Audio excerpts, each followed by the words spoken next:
A paz do Senhor Jesus, amados irmãos, sou o Tiago Sales e vou dar continuidade ao estudo do livro de Hebreus, agora no capítulo 2, dando início ao tema Cristo como nosso sumo sacerdote, idôneo e compassivo.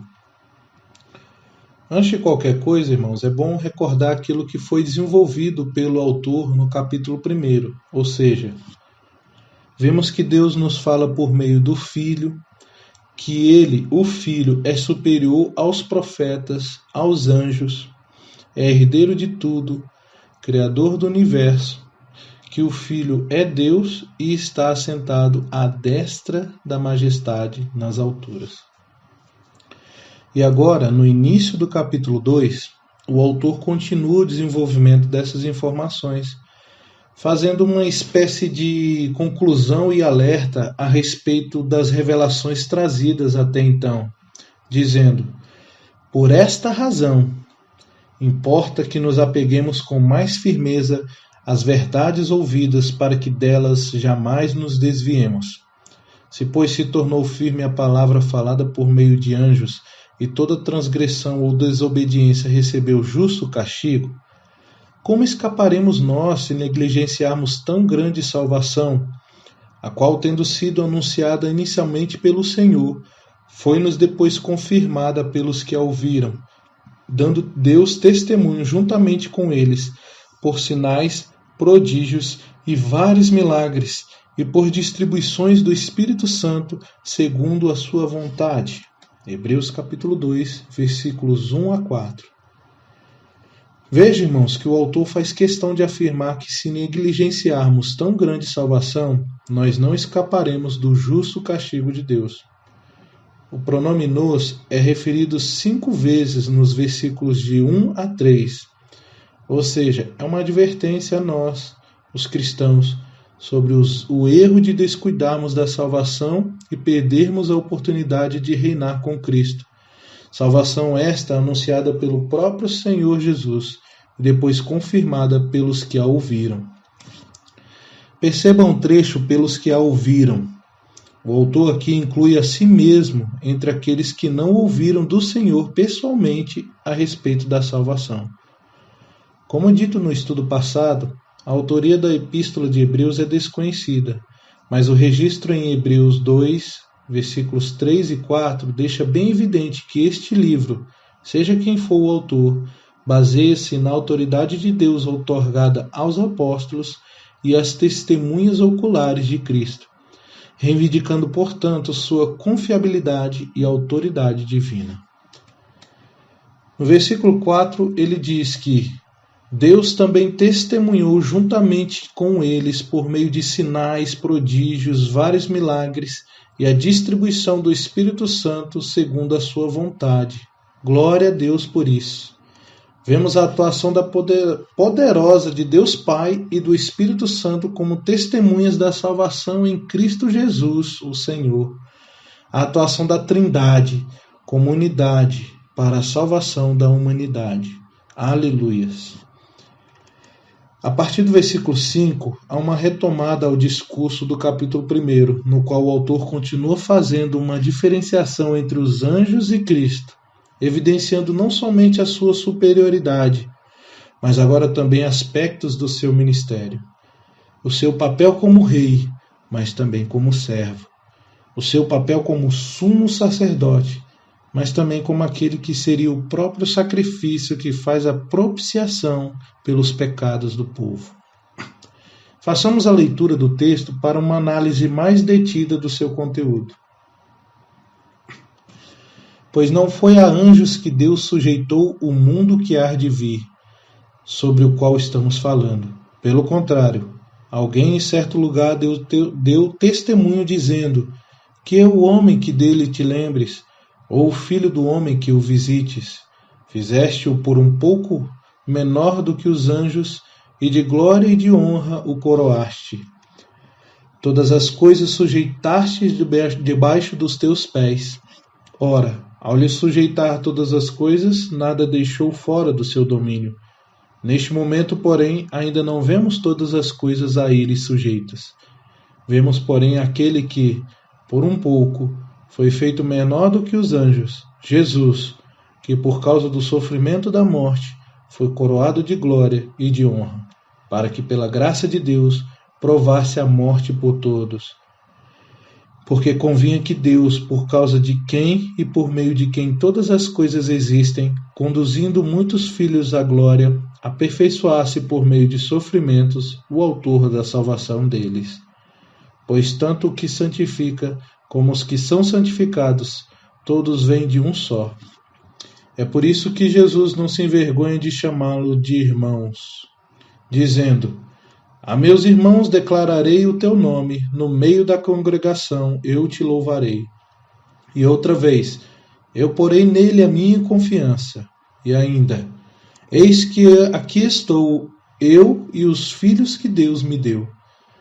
Visto, pois, que os filhos têm participação comum de carne e sangue, também Jesus igualmente participou dessas coisas, para que por sua morte destruísse aquele que tem o poder da morte, a saber, o diabo, e livrasse todos os que, pelo pavor da morte, estavam sujeitos à escravidão por toda a vida.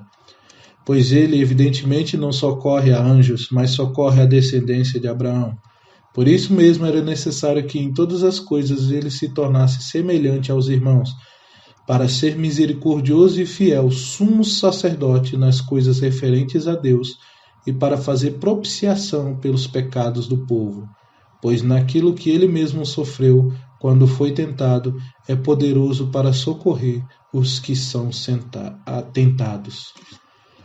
Amém, irmãos? Como vocês viram, o autor retoma no versículo 5 o tema do capítulo 1, de que o Filho é superior aos anjos, e inicia o tema sobre a humanidade de Cristo, nos versículos 6 a 8.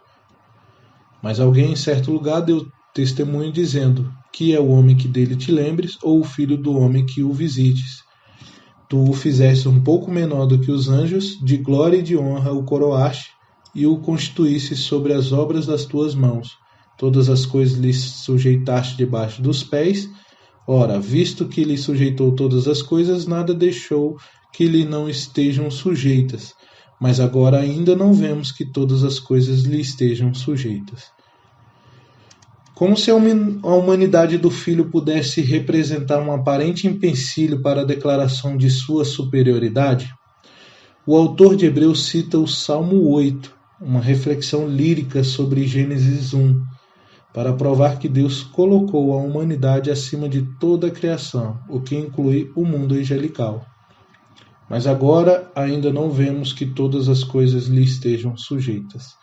O domínio dos seres humanos sobre a criação de Deus foi adiado por causa do pecado, versículo 15. Ainda não indica que essa demora, porém, é apenas temporária. Versículo 9. Vemos, todavia, aquele que por um pouco foi feito menor do que os anjos, Jesus, coroado de honra e glória por ter sofrido a morte, para que, pela graça de Deus, em favor de todos, experimentasse a morte. Os seres humanos dominarão a criação, mas mediante Jesus Cristo. Vemos, porém, aquele Jesus. O autor usa o pronome humano de Cristo Jesus pela primeira vez nesta carta. Citando passagens do Salmo 8, chama a atenção para o fato de que Cristo, por sua humilhação e exaltação, recuperou o que Adão havia perdido, o chamado original para que os seres humanos reinem sobre a criação de Deus, conforme Filipenses 2, dos versículos 6 ao 11, e também Apocalipse, capítulo 5, dos versículos 1 a 14. Versículo 10. Ao levar muitos filhos à glória, convinha que Deus, por causa de quem e por meio de quem tudo existe, tornasse perfeito, mediante o sofrimento, o autor da salvação deles. Muitos veem nesse versículo uma aparente contradição, pois, se Jesus já era perfeito, como pode ele ter sido aperfeiçoado por meio do sofrimento? Bom, irmãos, Jesus era absoluta e imutavelmente perfeito em sua natureza divina. Deus é perfeito. Mateus 5, versículo 48. e ele não pode mudar. Malaquias 3, versículo 6 e Hebreus 6, versículo 18. Mas Jesus foi também homem e, como tal, sujeito a mudanças, embora sem pecado. Por exemplo, crescia Jesus em sabedoria, estatura e graça. Lucas 2, 52. Se o seu conhecimento como homem crescia, então a sua experiência também crescia. Desse modo, ele aprendeu a obediência pelas coisas que sofreu. Hebreus capítulo 5, versículo 8. Nesse sentido, ele foi aperfeiçoado por ter experimentado o sofrimento na sua própria vida sem pecado.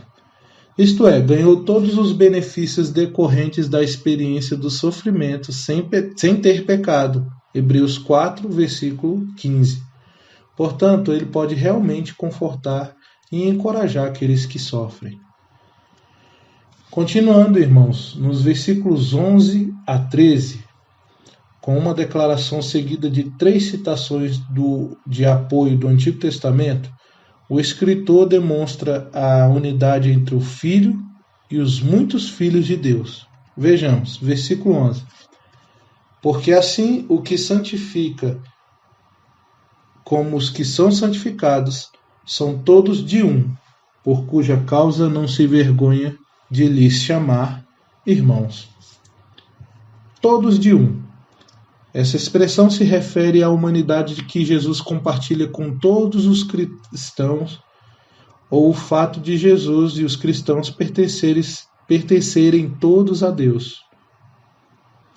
Por serem os filhos de um mesmo Pai, conforme João 20, versículo 17, Jesus pode chamar todos os cristãos de seus irmãos. Versículo 12, dizendo: Anunciarei o teu nome aos meus irmãos, cantar-te-ei louvores no meio da congregação. O Salmo 22, aqui citado, descreve a agonia do justo sofredor. O Salmo, em última análise, é messiânico. Descreve os sofrimentos de Cristo. Jesus cita o Salmo 22, versículo 1, na cruz, em Mateus 27, 46. Nele o salmista, como o próprio Messias, se refere a meus irmãos, identificando-se com todos aqueles que depositam sua fé em Deus. Versículo 13. E outra vez, porei nele a minha confiança.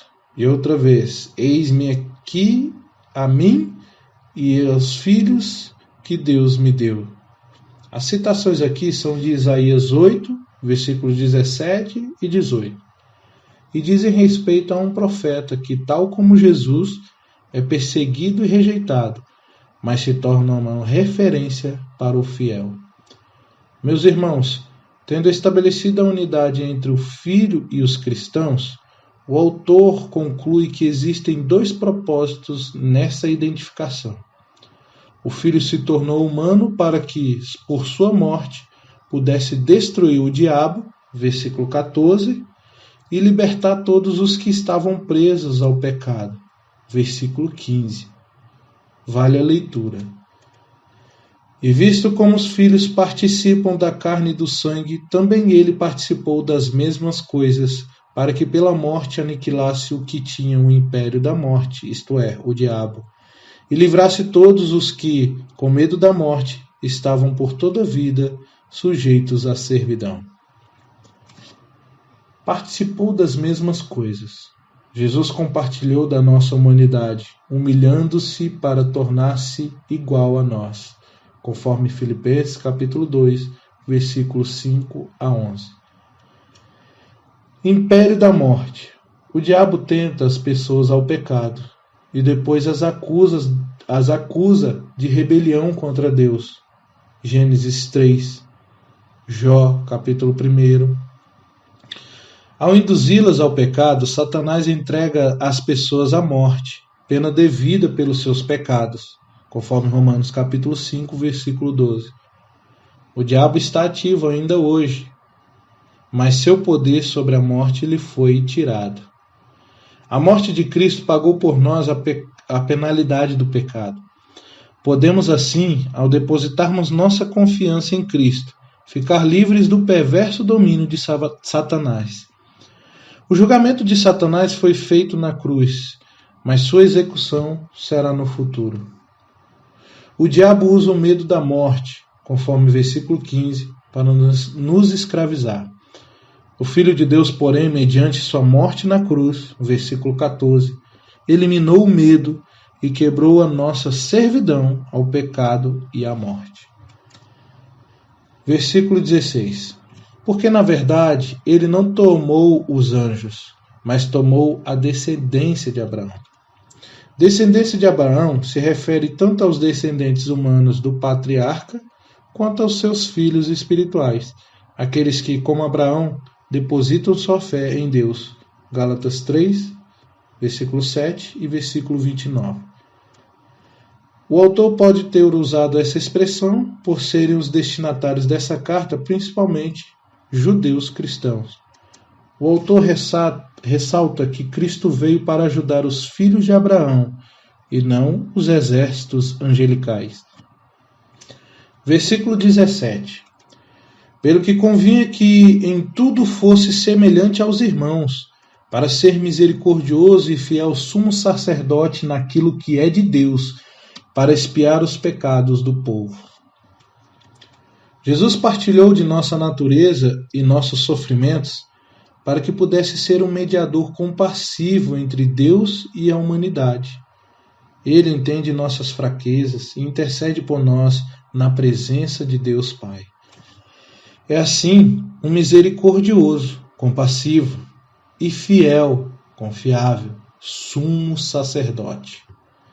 Esta é a primeira vez em que o título sumo sacerdote aparece em Hebreus e a primeira vez em que é aplicado a Jesus Cristo na Bíblia.